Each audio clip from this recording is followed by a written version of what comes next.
bahwa dalam diri kita manusia siapapun mereka, nah, siapapun mereka itu terdapat dua sisi dimensi, yaitu baik dan buruk. Siapapun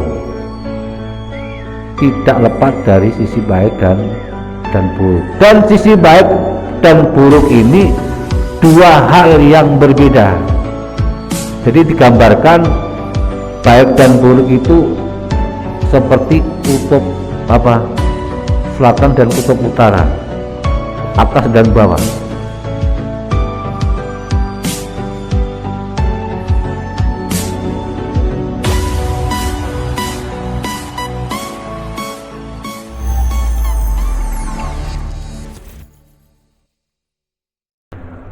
Assalamualaikum warahmatullahi wabarakatuh. Bismillahirrahmanirrahim. Alhamdulillahirabbil alamin. Wa bihi nasta'inu ala umuri dunya waddin. Wassalatu wassalamu ala sayyidina wa maulana Muhammadin khatamil anbiya'i wal mursalin wa ala alihi wa sahbihi ajma'in. Qalu subhanaka la ilma lana illa ma 'allamtana innaka antal alimul hakim. Rabbi shrah li sadri wa yassir li amri wahlul 'uqdatam min lisani yafqahu qawli, amma ba'd. Hadirin jamaah taklim Masjid Al-Ikhlas Perumahan Burial Wangi 1 yang senantiasa dimuliakan Allah Subhanahu wa taala. Syukur alhamdulillah kita masih diberikan sehat walafiat, panjang umur, masih diberikan kesempatan, nikmat-nikmat yang lain sehingga kita bisa hadir di masjid ini dalam rangka sholat maghrib berjamaah dan dilanjutkan taklim. Alhamdulillah, ini taklim yang kedua pada hari ini setelah tadi subuh sudah dimulai taklim habis maghrib pasca Ramadan. Alhamdulillah setelah dibuka kembali. Mudah-mudahan Allah senantiasa membuka pikiran kita, membuka hati kita, membuka jiwa kita, membuka rezeki kita, membuka pintu-pintu kebaikan untuk kita semua. Semoga berkah kepada kita semua, amin ya robbal alamin. Salawat salam semoga tercurahkan kepada baginda Nabi Agung Nabi Muhammad sallallahu alaihi wasallam dengan bacaan Allahumma sholli ala sayyidina Muhammad wa ala ali sayyidina Muhammad. Semoga kelak kita termasuk umatnya yang akan mendapatkan syafaatnya, amin ya robbal alamin. Hadirin jamaah taklim sekalian, mari kita lanjutkan taklim kali ini dengan kajian kitab suci Al-Quran, referensinya tafsir Jalalain. Kita lanjut kajian surat Al-Maidah, masih surat Al-Maidah ayat yang ke-100 dan seterusnya. Al-Maidah ayat yang ke-100 dan seterusnya. A'udzu billahi minasy syaithanir rajim. Bismillahirrahmanirrahim. Qul la yastawil khabithu wat-thayyib walau a'jabaka kasratul khabith. Fattaqullaha ya ulil albab la'allakum tuflihun. Ya ayyuhalladzina amanu la tas'alu an asya'a in tubda lakum tasu'kum wa in tas'alu 'anha hina yunazzalul Qur'anu tubda lakum Allahu 'anha wallahu ghafurun halim. Qul la yastawil khabisu wat thayyibu. Qul dawa sira Muhammad la yastawi ora padha al khabisu ayil haram keburukan yang mendatangkan haram wat thayyibu lan keapian yang menghantarkan hal-hal yang halal ayil halal. Walau a'jabaka lamun gawa apa ya mengherankan apa gawe kagum ing sira aisar roka kaalaan nira apa kasratul khabisi akai kaelean fattaqullaha mengko takwa sira kabeh Allah ing Allah fitarki ing dalem ninggal khabis ya ulil albab wong kang padha andeni akal la'allakum supaya sira ana sira kabeh iku tuflihuna padha beruntung sira kabeh. Qul katakan Muhammad la yastawil khabisu tidak sama keburukan wat thayyibu dan kebaikan walau a'jabaka sekalipun membuat kagum kepadamu kasratul khabisi banyak membuat kagum kepadamu hal-hal yang buruk. Untuk itu fattaqullaha takutlah kepada Allah ya ulil albab wahai orang-orang yang mempunyai akal sehat la'allakum tuflihun supaya kalian semua menjadi orang-orang yang beruntung. Al-Maidah ayat 100. Ini kalimat menyampaikan pesan kepada kita semua bahwa dalam diri kita manusia siapapun mereka itu terdapat dua sisi dimensi yaitu baik dan buruk. Siapapun tidak lepas dari sisi baik dan buruk, dan sisi baik dan buruk ini dua hal yang berbeda. Jadi digambarkan baik dan buruk itu seperti kutub selatan dan kutub utara, atas dan bawah, tidak akan bisa bersatu. Ya dua yang berbeda. Nah, dua yang berbeda itu antara keburukan dan kebaikan ini Allah tawarkan kepada manusia pada umumnya, dan bahwa ini khitabnya kepada Nabi Muhammad. Qul katakan Muhammad, berarti kalau katakan kepada Nabi Muhammad untuk kita semua orang-orang yang beriman kepada Al-Quran adalah wahyu Allah, bahwa dua sisi yang ada pada diri manusia ini diperingatkan Allah, memberi peringatan bahwa yang baik yang buruk itu hal yang tidak sama, pasti berbeda. Perbedaannya di mana? Perbedaannya jauh. Digambarkan sini al-khabis buruk, ayil haram hal-hal yang arahnya perbuatan haram, hal-hal yang arahnya kekafiran, kekufuran, kemaksiatan, melanggar perintah Allah, jauh dari agama.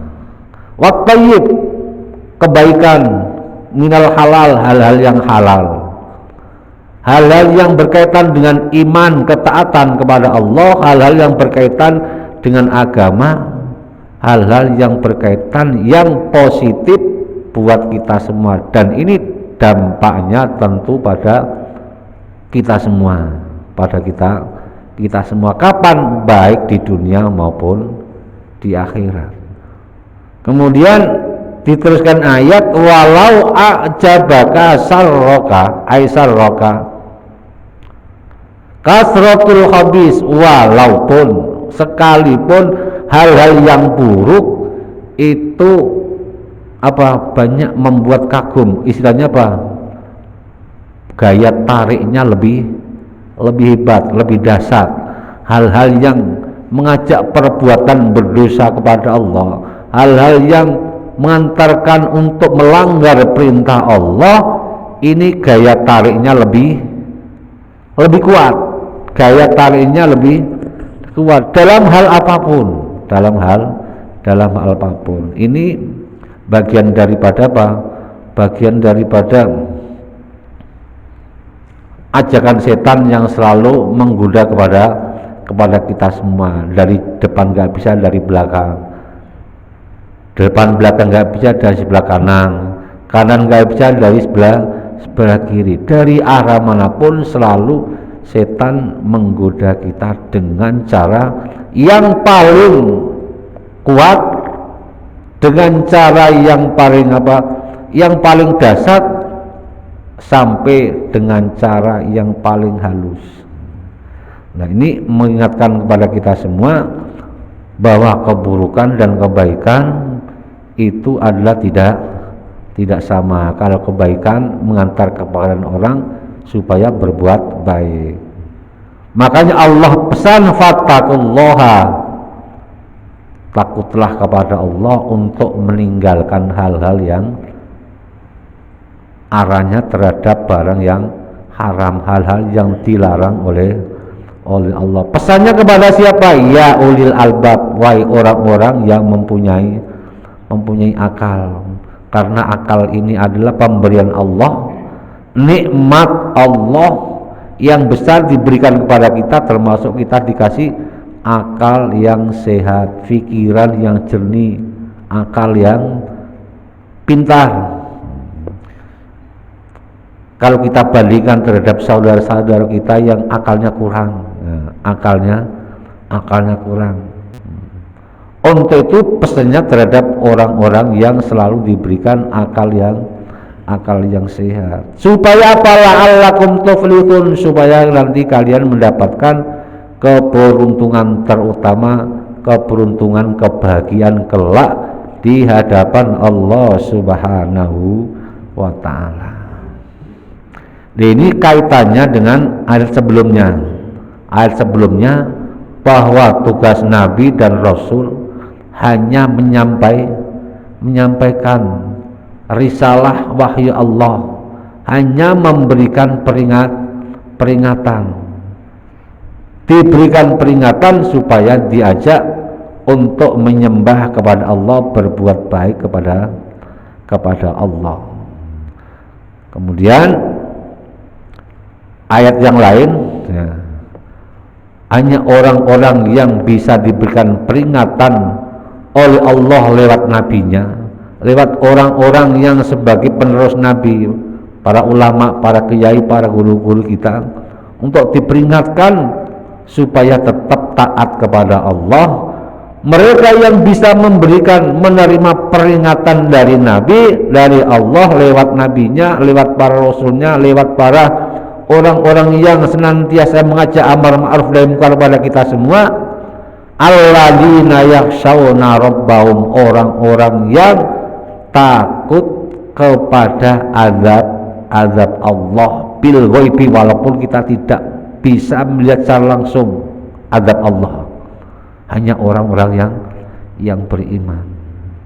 Kemudian ditegaskan lagi terusnya ayat, wa aqamus shalah, orang-orang yang senantiasa mau menerima peringatan Allah, mau diingatkan oleh Allah, mereka yang senantiasa istiqomah dalam sholatnya, orang yang senantiasa dekat dengan tempat ibadah, dekat tekan ibadah, tempat ibadah, masjid, musola, itu orang-orang yang mau menerima peringatan dari Allah Subhanahu wa taala lewat nabinya.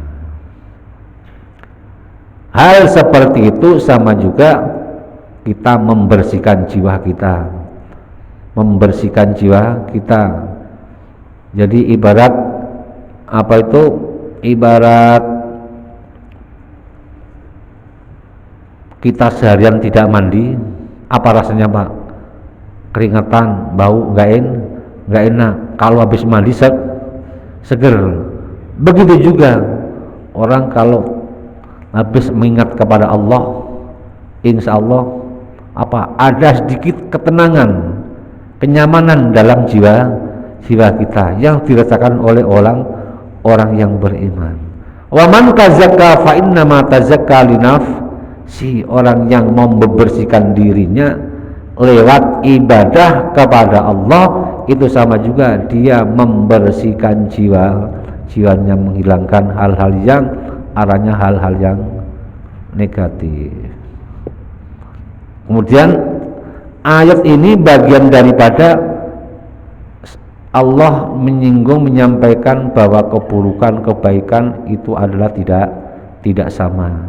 Karena Pak, kebaikan akan nanti menuai hal yang baik, keburukan nanti akan menuai yang buruk juga. Dalam ayat yang lain, al yastawil ladina ya'lamuna wal ladina la ya'lamun, apakah sama orang yang ngerti dan orang tidak ngerti? Tentunya berbeda. Wa ma yastawil a'ma wal basir, dan tidak sama orang yang buta dan orang yang melihat. Maka kita ini secara nyata. Walal dzulumat wal harur, dalam keadaan gelap dan terang. Dalam keadaan gelap kita bisa melihat, Pak Alusi lagi ngelamun, Pak Tulus lagi serius umpamanya. Coba kalau lampunya matiin, kelihatan nggak kelihatan.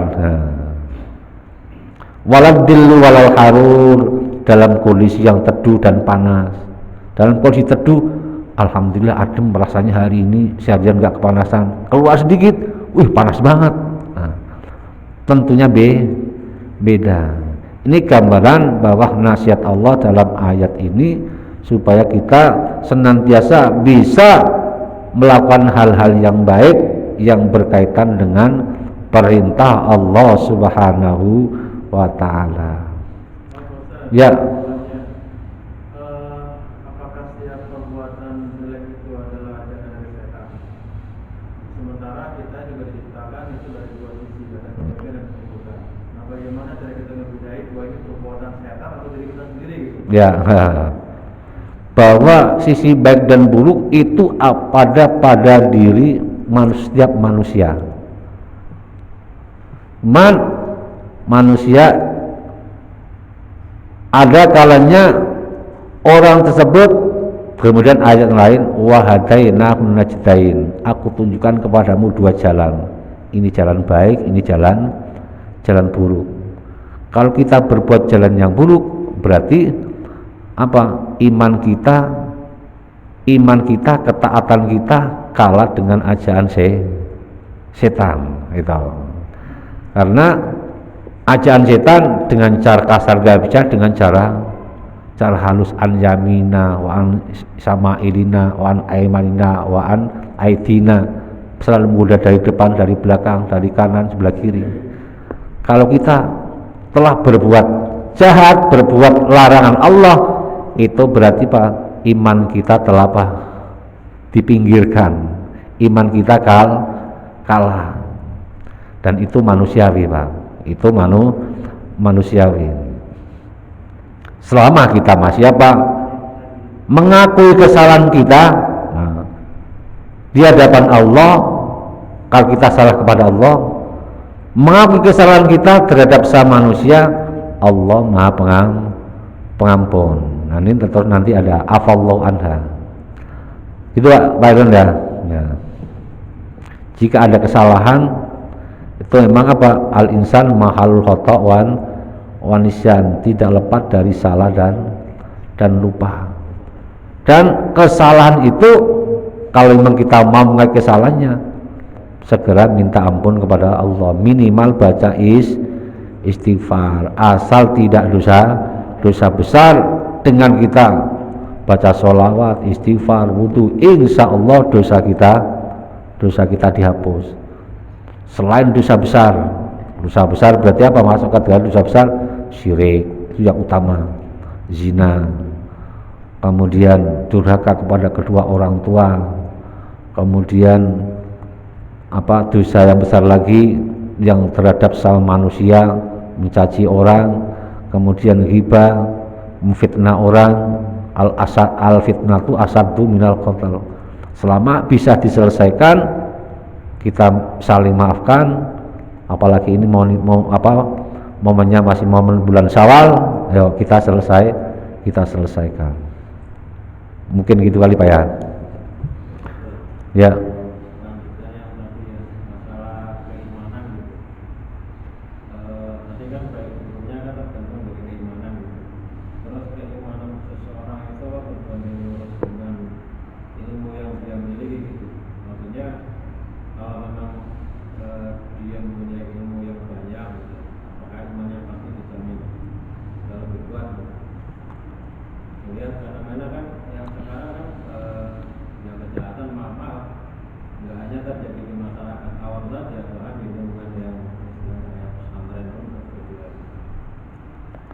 Ya, kembali lagi ya,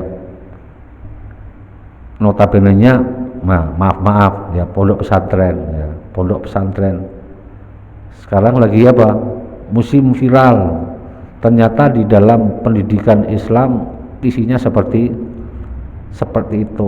itu hanya apa, itu hanya sebagian kecil, kemudian termasuk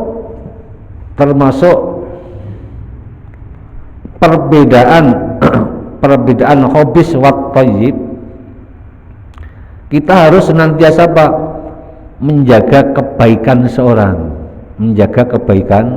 seorang, maksudnya menjaga kebaikan seseorang itu pas sekarang ada seorang tokoh agama, seorang ulama melakukan kesalahan kecil kemudian jadi viral, itu ada yang mengatakan bagian daripada usaha dari setan nih. Ini orang terkenal, seorang tokoh dan melakukan perbuatan yang tidak baik, harus kamu viralkan. Telah diviralkan, umat menjauhi. Setelah itu setan bangga, tujuan saya berhasil. Justru ini yang saya inginkan seperti ini. Nah, jadi iman seseorang itu tidak ada yang pernah kita sampaikan dulu, al imanu yazidu wa yanqusu. Iman itu kadang naik, kadang turun. Mungkin kita ingat seorang ulama besar, tokoh ulama besar, seorang sui besar, itu siapa? Barsiso. Ada namanya Barsiso, ada lagi satu lagi ulama terkenal, bahwa ulama kiai itu seorang terkenal, bahkan bisa apa? Setan bisa ditundukkan. Coba bayangin, setan bisa ditundukkan. Akhirnya apa? Setan berupaya supaya orang ini harus kita tundukkan, harus kita jatuhkan imannya. Dengan cara apa? Ya tadi itu, digoda dengan apa? Digoda dengan harta nggak bisa, digoda dengan jabatan nggak bisa, digoda dengan wanita, akhirnya kena lewat wanita, kemudian yang lain akhirnya kena. Jadilah Imam Barsiso mati dalam keadaan su'ul khotimah. Dia membunuh, dia berzina, setelah berzina kemudian minum khamr dulu, setelah minum khamr berzina, setelah berzina membunuh. 3 dosa besar sekaligus dijalankan. Itu imannya kuat. Tapi sekali lagi itu semuanya dalam suatu Iman orang itu hanya semuanya dengan kehendak Allah Subhanahu wa ta'ala. Kalau memang orang itu beriman dengan kehendak Allah, dikehendaki Allah, insya Allah selamat, dan kita dengan menjaganya, merawatnya, insya Allah selamat sampai akhir hayat kita. Bahkan orang yang sedekat dengan Nabi berdoa ingin mengajak orang tersebut menjadi iman, karena Allah tidak menghendakinya sampai meninggal mati dalam keadaan tidak iman. Bahkan pamannya Nabi sendiri, innaka la tahdi man ahbabta walakinallahu yahdi may yasha. Engkau tidak bisa memberikan hidayah, mengajak orang untuk beriman Muhammad. Innaka la tahdi terhadap orang yang engkau cintai, walakinallahu yahdi may yasha, tapi Allah yang menghendakinya. Jadi orang yang imannya kuat kemudian terus dirawat. Caranya gimana merawat? Ya tetap kita harus selalu menghindari dari hal-hal yang dilarang oleh Allah, sekecil apapun. Kalau kita sudah terbiasa, alah ini sepele, ini dosa kecil, nggak apa-apa. Terus lama-lama akhirnya menumpuk. Setelah menumpuk, hal-hal yang gede merembet. Itu arahnya ke situ, Pak ya.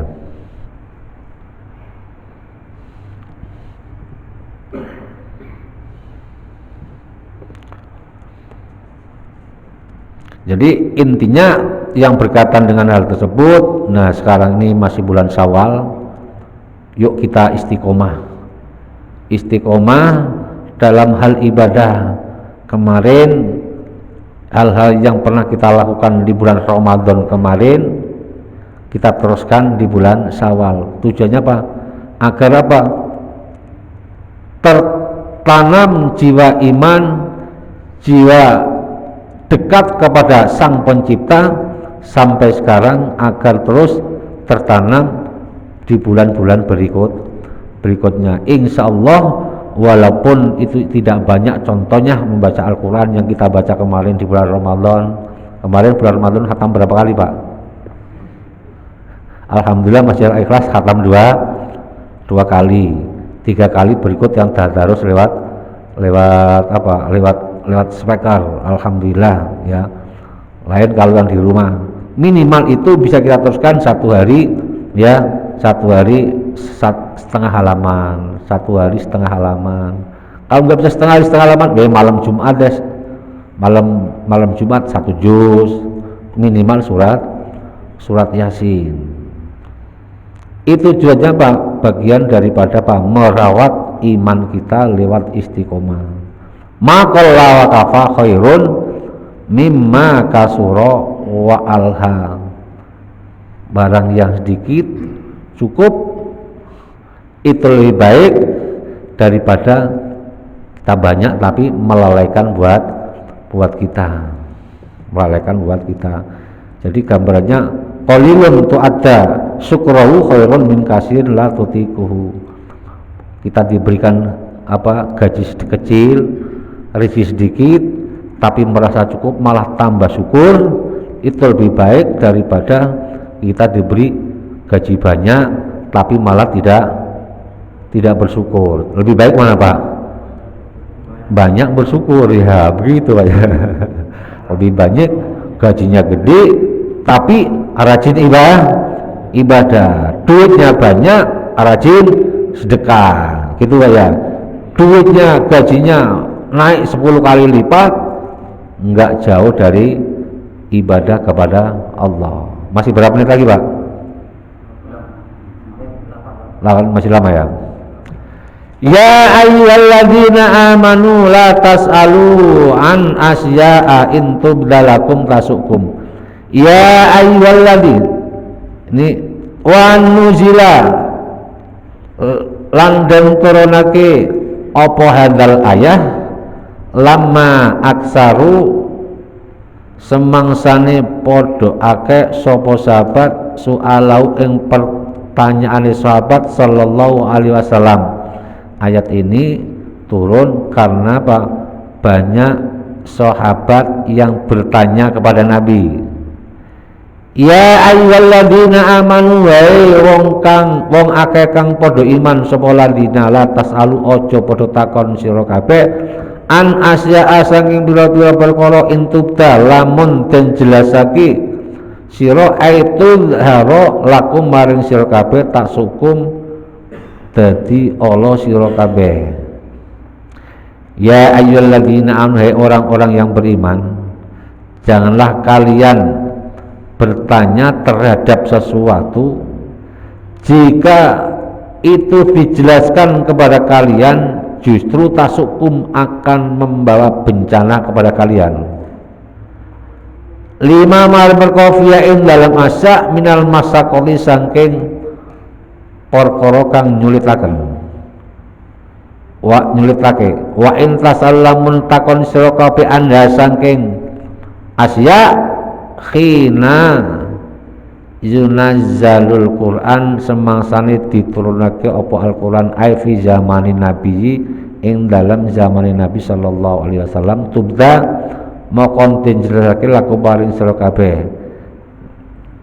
Tak kasih mana dulu Pak ya. Al makna ida sa'atum nalikane takon sira kabeh an asya ing pira-pira perkara fi zaman ing dalam zamanin Nabi yunazzalu den turunake apa Al-Qur'an Qur'an bi ibda'iyya kelawan penjelasan Qur'an kelawan penjelasan asya wa mata abda'uwa dan kapan penjelasan asya saatkum ngalake sira kabeh fala tasalu mongko aja takon sira kabeh anna sange asya qad afallahu anna temen ngapura sangka Allah anna sange asyaan mas'alatikum saking masalah sira kabeh fala ta'udu mongko aja mbalani sira kabeh wallahu ta'ala Allah iku ghafurun zat kang akeh ngapurane halimun tur kang zat penyantun.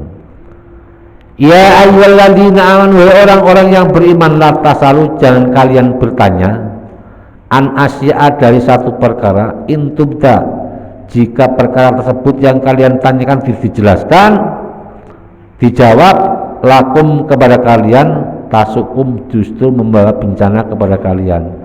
Nah, hal ini berkaitan dengan asbabun nuzul. Ketika ada sahabat Nabi Nabi menerangkan ayat tentang walillahi 'alan nasi hijjul baita man istata'a ilaihi sabila. Kewajiban haji terhadap manusia karena Allah bagi orang yang mampu. Intinya begitu. Jadi kewajiban haji terhadap orang-orang yang beriman bagi yang mampu. Kemudian sahabat bertanya, setiap tahun ya Rasul? Nabi diam. Ditanya lagi, setiap tahun ya Rasul? Nabi diam lagi. Setiap tahun apa enggak ya Rasul?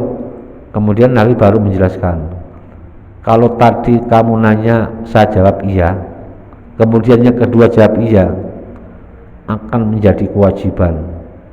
Berarti setiap tahun kalian harus melakukan ibadah haji. Satu kali saja mereka tidak mau mengerjakan haji. Yang dekat Mekah, Masjidil Haram saja tidak melakukan ibadah haji, apalagi yang jauh. Nah, kemudian pertanyaan itu sehingga Pak nanti akan membuat memberatkan bagi kalian semua. Tahu banyak dengan peristiwanya kaumnya Nabi Musa ketika ada orang membunuh ya, tidak ada yang ngaku kayak pembunuhan, tidak ada yang ngaku. Setelah tidak ada yang ngaku, Nabi Musa mendapatkan perintah Allah. Kaum suruh nyembelih sapi, kalian harus nyembelih sapi. Kok suruh nyembelih sapi? Ini bercanda, benar. Iya, udah sembelih sapi aja. Bertanya, sapinya yang kayak apa? Yang warnanya apa? Kemudian umurnya berapa? Banyak bertanya. Akhirnya semakin mereka banyak bertanya, semakin Allah memberatkan tugas mereka, kewajiban mereka. Kalau awalnya udah kamu harus potong sapi, titik, mau sapi laki betina, kecil, umurnya berapa? Karena banyak pertanyaan, akhirnya apa? Beratkan. Sapi yang belum pernah dipakai untuk membajak, sapi yang masih perawan, sapi yang warnanya kuning. Ternyata Pak, itu juga membawa hikmah. Ternyata yang punya sapi yang bentuknya yang diarahkan oleh Allah lewat Nabi Musa kepada Bani Israel, ternyata itu sapinya anaknya orang yang tidak mampu tapi bapaknya soleh. Tinggal anak yatim, punya satu-satunya sapi itu, akhirnya harganya berapa sapinya? 200 juta, 1 miliar enggak. Harganya seberat timbangan sapi itu. Sapi itu 300 kintal, 3 ton. Jadi emas 3 ton. Kaya raya jadinya. Itu hikmahnya. Karena lantaran mereka banyak pertanyaan yang tidak bertanya yang bukan. Walhasil kita bertanya dalam hal apapun asal membawa manfaat untuk kita semua. Contohnya dalam dialog umpamanya atau dalam tanya jawab, kita bertanya itu berarti mewakili teman-teman yang lain, menggambarkan umpamanya bertanya tadi dengan Pak Hirman, Pak Jono, itu taubannya seperti ini, memberikan edukasi yang baik. Kemudian asbabun nuzul ayat tersebut, asalnya ada orang bertanya, sahabat Nabi bertanya, sampai pertanyaan tersebut membuat mereka malu di hadapan. Karena apa? Ingin jawaban yang jelas. Akhirnya pertanyaan itu malah membuat malu orang yang bertanya. Berarti walhasil ayat ini menggambarkan kita berlaku sewajarnya saja, jangan berlebihan dalam hal apapun. Kalau itu sampai terjadi, jangan diulang lagi. Fala ta'udu, kalian jangan mengulangi lagi. Kemudian karena itu kesalahan yang terjadi pada diri kita minta maaf, minta ampun kepada Allah. Wallahu ghafurun halim, Allah maha pengampun. Cukup ya. Kembali lagi kita sampaikan sebelum kita tutup, para jamaah nanti habis sholat isya, semua para jamaah habis isya kita diundang tahlilan di rumah Bapak Mustaqim blok C5 Pak ya. Nanti habis sholat isya kita diundang tahlilan, acara 40 hari orang tuanya nanti habis sholat isya. Mungkin ini yang dapat kami sampaikan. Bismillahirrahmanirrahim. Allahumma sholli wa sallim ala sayyidina Muhammad wa ala ali sayyidina Muhammad. Ya Fatahu ya Alim, iftah lana fatan qariba wa alimna ilman nafi. Allahumma alimna ma 'allamtana, alimna ma la 'allamtana, alimna ma yanfa'una, innaka ta'lamu wa la na'lamu wa anta 'allamul ghuyub. Allahumma inna na'udzubika min ilmin la yanfa' wa min qalbin la yakhsha wa min nafsin la tasba wa min du'ain la tajaba min syarri dzalikal arbab rahmatika ya arhamar rahimin. Allahumma jal auladana dalamidana wa ahli baitina wa man hadara fi hadhihi jama'a min ahli ilmi wa ahli iman wa ahli taqwa wa ahli ibadah wa ahli quran wa ahli dzikri wa ahli du'a wa ahli khair wa la tajalna wa iyyahum min ahli syarri wa dhir innaka ala kulli syai'in qadir. Rabbana atina fid dunya hasanah wa fil akhirati hasanah wa qina adzabannar. Wa sallallahu ala sayyidina Muhammad wa ala alihi wa sahbihi wa sallam. Subhanaka rabbika rabbil izzati amma yasifun wa salamun alal mursalin walhamdulillahi rabbil alamin. Al-Fatihah. A'udzu billahi minasy syaithanir rajim. Bismillahirrahmanirrahim. Alhamdulillahi rabbil alamin. Ar-Rahmanir Rahim. Maliki yaumiddin. Iyyaka na'budu wa iyyaka nasta'in. Ihdinas siratal mustaqim. siratal ladzina an'amta 'alaihim ghairil maghdubi 'alaihim waladdallin. Amin. Kurang lebihnya mohon maaf. Billahi taufiq wal hidayah. Wassalamualaikum warahmatullahi wabarakatuh.